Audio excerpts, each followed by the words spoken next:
લો જય ભીમ.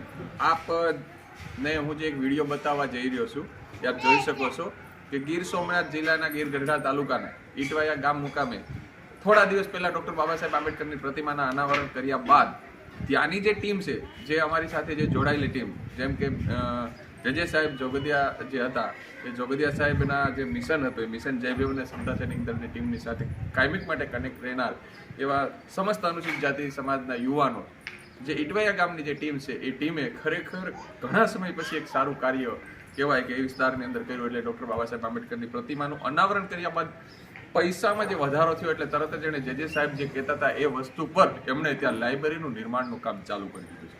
આપ જોઈ શકો છો લાઇબ્રેરીનું કામ ચાલુ છે.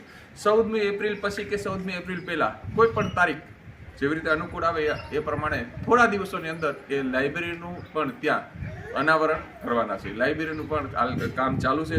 થોડા દિવસ પછી લાઇબ્રેરી છે એમને ખુલ્લી મૂકીશું.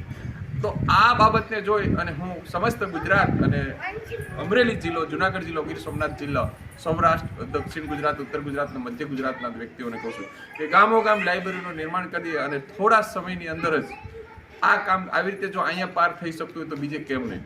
ખરેખર આ યુવાનોને હું ધન્યવાદ પાઠવું છું, એમને ક્રાંતિકારી જય ભીમ કહું છું. અને આ ટીમને કહું છું કે ગામે ગામ આપણે આ સર્વર છે આપણે પહોંચાડો. આપણે કોઈ વાદ વિવાદોમાં પડવા માંગતા નથી. જે વાદ વિવાદવાળા છે, જેમને મેં ત્યાં પણ કીધું છે કે ઈતળો છે એ દૂધથી ખૂબ નજીક હોય છે, આમ છતાં દૂધ પી શકતો નથી. એ લોહી પીવાના જ હવાયા હોય છે, તે તો લોહી પીવાના છે. આપણે આપણી મંજિલ સુધી આપણું કામ ચાલુ રાખીએ. જય ભીમ, નમો બુદ્ધાય.